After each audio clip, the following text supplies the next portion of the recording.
times. And this is an example of that. We've never frozen a central bank before. We have now. We've never kicked an entire country out of SWIFT with the exception of Iran, but that's a much more isolated case. We have now with Russia. And so instead of just sitting there saying, oh, gee, you got me, we can say, okay, let's go to a new payment system. Let's pick up a new currency. The Saudis are saying the same thing.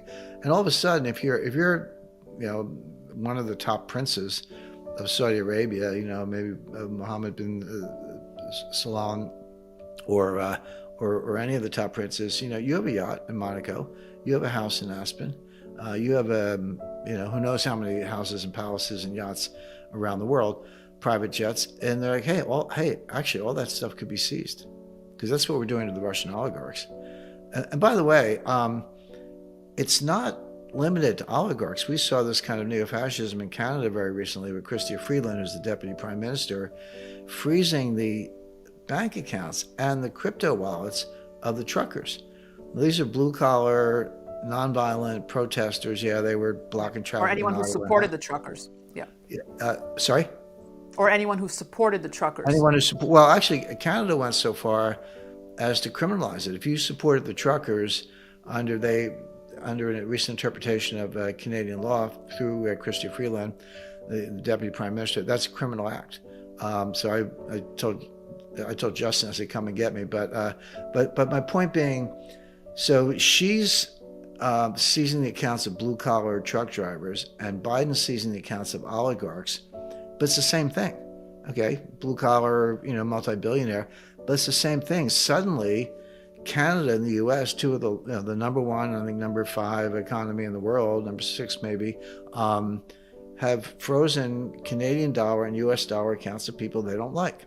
Now, you can say it's for good reason, and Putin should have invaded Ukraine. I get it, but if you're a Saudi prince, if you're certainly a Russian, if you're a Chinese oligarch, how comfortable are you with the dollar right now? I'm going to suggest the answer is not very. And this is why so many investors out there are now scrambling, perhaps, to look for alternatives outside of their, current Canadian or U.S. Banking system. But back to the point, and I had asked this to another expert, and help me understand this. The U.S. administration must have understood the repercussions of this. So why would they do anything that would risk the U.S. dollar losing its reserve currency status? Because they didn't understand it. Now, you would think they would. You would think, but there's the number 2 guy at the Treasury, it's Wally something. He's the sanctions guy. He's on point. I don't know if he's a deputy secretary of the Treasury, but he's a senior official in the Treasury, and he's on point for the sanctions. I haven't met him personally, by the way, but I checked him out. Looks like a thoroughly bright guy. But other than carrying Larry Fink's briefcase for a few months, I mean, he's a year maybe, he's never had a job outside of academia or government. So he doesn't really understand the real world and doesn't understand what we're discussing right now. So the answer to the question, Danielle, is that they didn't think this through. They don't understand these knock-on effects. They don't understand how the international monetary system actually works. They don't understand the blowback. I mean, I'll give you another example. This one has received some publicity. So we throw all kinds of sanctions on Russia. So Russia said, okay, we're going to stop Russian exports of strategic metals and chemicals and other elements that everyone else needs for inputs in their manufacturing processes. And they put a ban on exports of nickel. Well, okay, so you need nickel to make batteries, so good luck with your electric vehicles. Okay, so U.S. throws sanctions on Russia. Russia retaliates by banning nickel exports. The price of nickel goes to the moon. It went up by a factor of 4 or 5. That's really not surprising. London Metal Exchange fell down. They had to close. Yeah. Okay, but who lost? There was a Chinese billionaire who owns one of the largest nickel mining operations in the world, who lost, I think, $5 or $6 billion. So here's Russia and the U.S. fighting an economic war, and the loser pops up in China. That wasn't on his radar screen, and that wasn't on anybody else's radar screen. But it's a good example where the damage shows up when you don't expect it. And you brought up chapters 1 and 2 from Currency Wars, where you basically highlight this scenario. You said the scenario you presented at the time was that Russia and China would accumulate large gold reserves, pool their gold, and launch a new digital currency backed by gold in the place of the US dollar. Is that the form it would take for you, something backed by gold? Probably, and here's why. And by the way, when I wrote that, when we did the war game, and when I wrote that, Russia had about 600 tons of gold, and today they have 2,300 tons.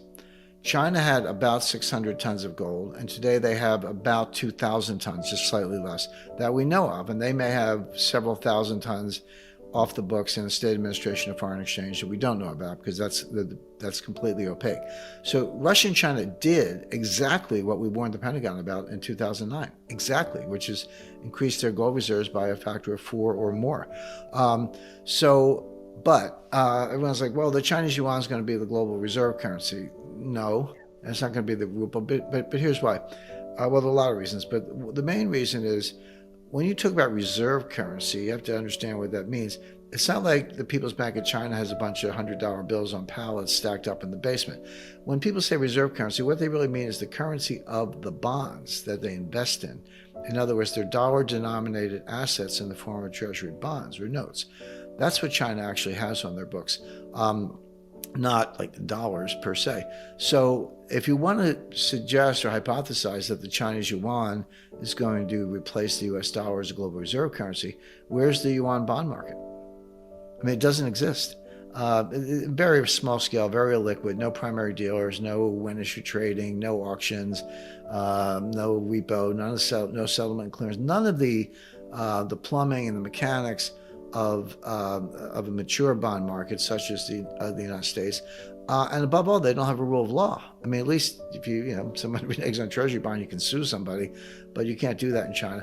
So the absence of the rule of law, number one, the absence of the infrastructure, the plumbing, for want of a better word, are two reasons why the yuan and certainly the ruble will not replace the dollar as a reserve currency. However, what I was hypothesizing then, and I would come back to this, is you can create a brand new currency that does have all that stuff. And in my example, they used a Swiss bank, UK law, put the gold in a third-party depository. If you wanted some of the new currency, you could deposit your own gold and get some of the currency or trade with them or run a surplus. So it was a replacement system, but you would need the gold to instill confidence. But they don't have bond markets, so they're not going to have them soon. So the yuan and the ruble aren't going to replace anything.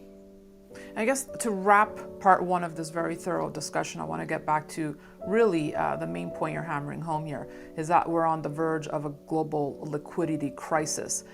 How does that domino effect play out? How far are we from this really erupting to that global crisis, Jim? Does it happen exponentially from here? Does it take a few years? Where are we at?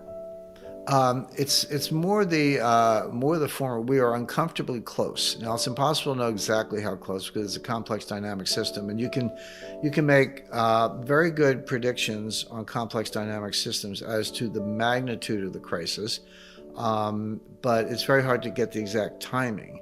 But because you never know what thing is going to trigger it. But I can say that we're uncomfortable because now we've been there twice before in recent years. 1998, we came within hours of shutting every market in the world.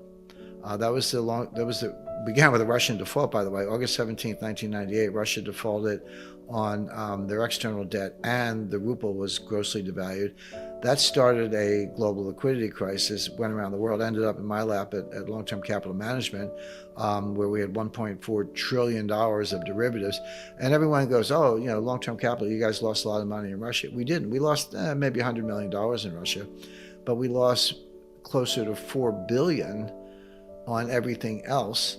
Because in a liquidity crisis, people sell everything. It's not a question of, do you have Russian bonds? It's like, no, they sell everything. Spreads widen, not enough collateral, margin calls, people being blown out of their positions. That's what a global financial crisis looks like. We cured that with a $4 billion all-cash injection sponsored by the Federal Reserve and two rate cuts, one on an emergency basis by Alan Greenspan. We got through that, but we came within hours of shutting every market in the world. Same thing in 2008. We all know, September 15, 2008, Lehman Brothers. Okay.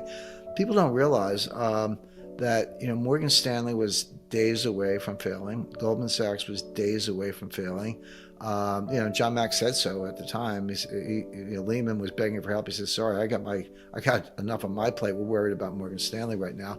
And then the Fed came in, and so think of it as dominoes are falling. So all the dominoes are falling, and they're going to keep falling unless you truncate it, drop a wall in, and that wall was the Fed. But here's my point.